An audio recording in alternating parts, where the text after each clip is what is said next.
my fellow servants in government, isang mabiyaya at makabagyong araw sa inyong lahat.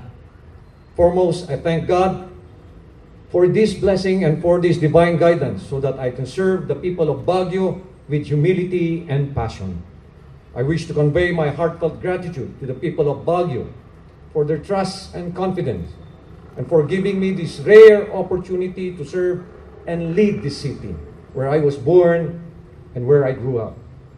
I express tremendous gratitude to my wife Arlene and my kids and my friends who supported me through those trying times. For their prayers, they are the source of my inspiration. I thank my parents, my brothers, my only sister for their wisdom and guidance. They motivated me. They're responsible for who I am today. Today ushers in a new day in the life of our beloved Baguio. No doubt I can only feel energized by the resounding mandate for us elected officials to serve Baguio and to provide the needed leadership for the next 3 years. We all know what our people have long wanted, a better Baguio. This we all have to work for, and with a strong faith in God Almighty, I believe that we can do it. At the outset, let me sincerely acknowledge my esteemed predecessor, Mayor Maurice Domogan. He has no doubt done his invaluable share in rehabilitating Baguio during his trying years in the 1990s. By his leadership, he has made possible for our city to win countless awards in recognition of what has been achieved. It is now in my hands to sustain it. Quite challenging indeed. Congratulations, Apo Maurice. I learned that he will be quite busy managing his law office. May I also congratulate our incumbent Congressman Marco, sir, for winning his second term in Congress. With you as our hard-working congressman, I am confident that we can accomplish much more as we work hand in hand to aspire for and achieve common goals. We met twice and we mutually agreed to move in one direction. I also congratulate Vice Mayor Faustino Oloan and all members of the City Council who will begin legislative work confidently united with our people to make Baguio better. We are in this journey together and I have no doubt at all that we will support each other as partners in government. I know that the spirit of cooperation is well instilled in our heart. Together we will efficiently and effectively govern the city of Baguio with sincere dedication and conviction, with a breath of fresh air. I wish to emphasize at the very start that I value the support and cooperation of the entire workforce of the city government, as well as every colleague at the National Government Service. That means a lot to me. Someone who desires no less than to make a difference for Baguio. With a strong partnership anchored on the principles of seamless cooperation, communication, collaboration, and coordination, I am completely committed to make Baguio a better city for everyone. This I will do not just as a mayor, but as a leader who listens with a healthy respect to everyone, who leads by example, and someone who is willing to make the tough decisions at the right time. Baguio's glorious past may well serve as a benchmark for us to envision our future. For a city like ours, there's so much narrative to remind us of our birth and growing up years, to inspire us in regaining what have been lost and to define for us what we can worthily pass to our next generation. From the visions crafted by our founding fathers, we all know that Baguio eventually grew into the ranks of the most endearing places around the world. Indeed, a unique city. As the nation's summer capital, a premier tourist destination beyond compare, a center of education renowned in this part of the country, and just recently, the UNESCO Creative City in the field of crafts and folk art. This is why old-timers have often observed that Baguio has developed much too much in just a few decades. But we have to admit that what has happened to our beloved city is our collective responsibility. Amid the development frenzy, we did not mind it. all because either we have become insensitive or plain neglectful of our own duties as citizens. Restoring Baguio, retrieving even a part of its gold glory and charm will need the concerted actions of everyone, whether governed or governing. Indeed, something positive, something drastic, something decisive and timely must be done to address and regulate the development activities happening right under our noses. Let us all agree that now is the best time for change, and change is what Baguio will get. I am committed to that, inspired by this clamor of the people of Baguio, Vox Populi, Vox Dei. I take pride that in much of my public life, I served the noble profession of arms as an officer and as a gentleman, reared and trained to lead commands of responsibility. Admittedly, I was not born to be a leader, but I became one, not because I set out to be one, but because I aspired to make a difference. It is this same principle of service that will characterize how we will face up the challenging task ahead. Humbly leading by example, I will strive to inspire every worker in government to perform his mandate, to have this mindset of quality service, not just to spend a day at work, but to do it better than his usual best, with the ultimate objective of developing the culture of excellence. It has been a long journey for me to reach this position. Quite an enduring career with lots of ups and downs. Many times I got knocked down, and in some occasions, I almost decided not to stand up. But I stood up believing that there are still many leaders up there who adheres to the principle of do what you believe is the right thing to do. These leaders stick to this principle through hell and high water, through seemingly insurmountable challenges. Hindi lamang po mayor ang aking gagampanan, kundi leader na tanging layunin ang mayayos at mapaganda ang ating syudad. Kailangan ko po ang tulong ng bawat isa sa inyo upang buong galing, buong tapang at buong dangal nating may susulong ang mga solusyon, akma sa mga suliranin at sagot sa pangangailangan ng ating lungsod. Let us bear in mind the needs of our youth, the thousands of young men and women eager to start a career, a profession or a business, but just couldn't get it going. Let us think of our workers who toil each day fighting off the traffic congestion in our roads. Let us man the front line of service in protecting and safeguarding our environment.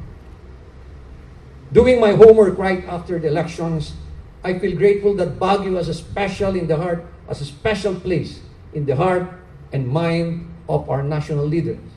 Thanks to our President, His Excellency Rodrigo Rua Duterte, many doors have been opened. Many opportunities have been harnessed for all the help that Baguio needs. In the next 3 months, scores of national agencies will come and visit us to assess how best national government support can be accessed at possible low or no cost to city funds.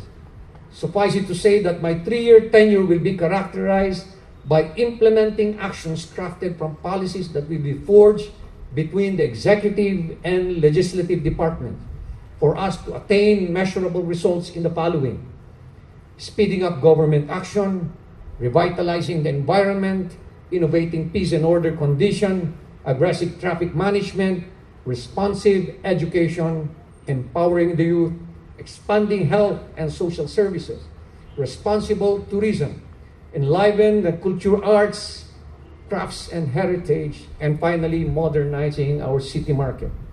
For now, allow me to say that we have to be prepared in providing the visiting technical experts all the facts and all the numbers needed to push forward our following programs and projects, namely, an integrated command center to effectively manage peace and order, traffic, and disaster response, transport terminals and multi-level parking buildings, tenement-type buildings for socialized housing, waste-to-energy facility, zero-waste facility, sewer and water treatment plants and sewerage system, modernized market, free Wi-Fi connectivity in public places, automation of the system of the City Hall, cooperative-based livelihood program, preventive healthcare system, and green enterprise, to name a few.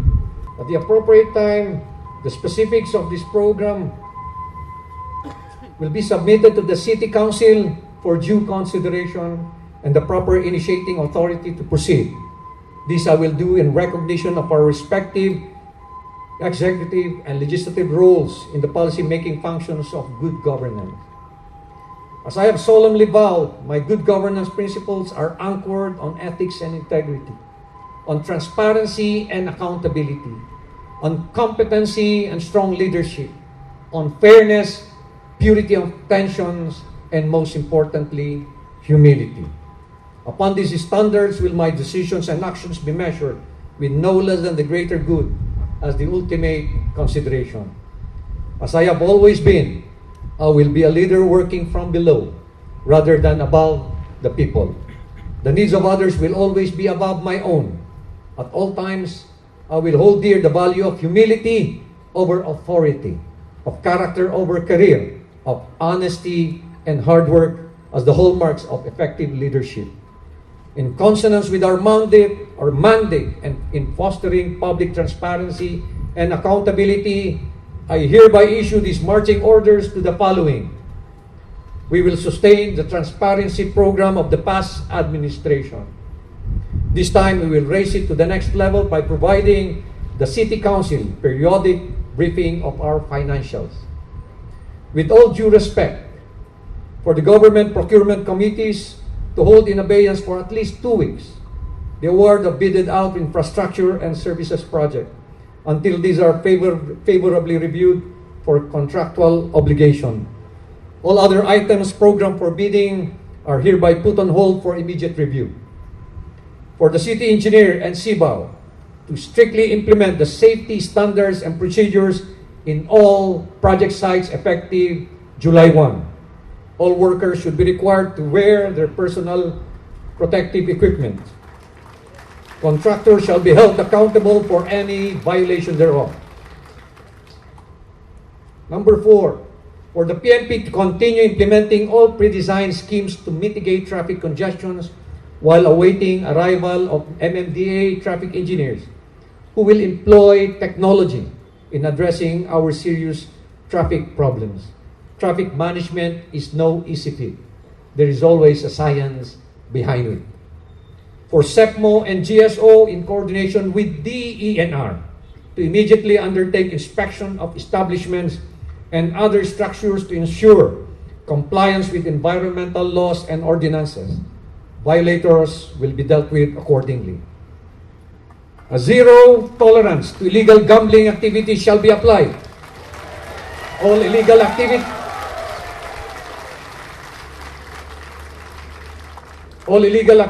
in the city shall cease to operate effective July 1. I am ordering the PNP to take the lead. I urge the public to be vigilant.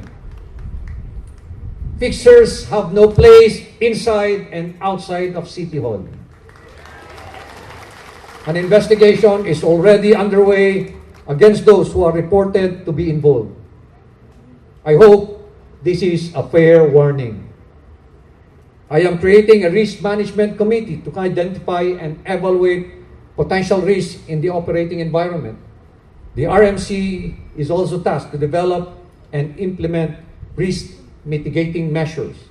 We cannot afford to be reactive. We should be proactive. We will create a city advisory council composed of well-distinguished individuals of Baguio City as a prelude to the city's transformation program in accordance with the performance governance system. This body shall provide sound and objective advice to the leadership on major programs and undertakings. In line with the principle of transparency, it shall recommend individuals who will compose the private sector representative in each big-ticket project or project of local significance. The administrative order for these directives will be issued forthwith to put forward our policy on public transparency and accountability. Truly, I am honored to serve Baguio and will be happy beyond measure to work hand in hand with each and everyone.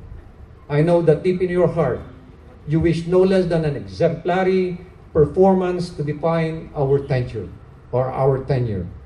Lahat tayo, hindi lang po ako, ay makabagyo dahil ang syudad ng Baguio ay mahal natin. Anumang panahon, anuman ang hamon. Nawa ay kasihan tayo ng may kapal sa ating paglalakbay, sa ating tatahakin. Magkahawak, kamay at magkabalikat nating tuparin ng walang pag-iimbot at hangaring umiwas ang paninilbihang may dangal at pagmamahal sa ating syudad. Mabuhay ang Baguio, mabuhay ang mga bagong opisyales. Diyos tiagina, kadatayo, amin, amin.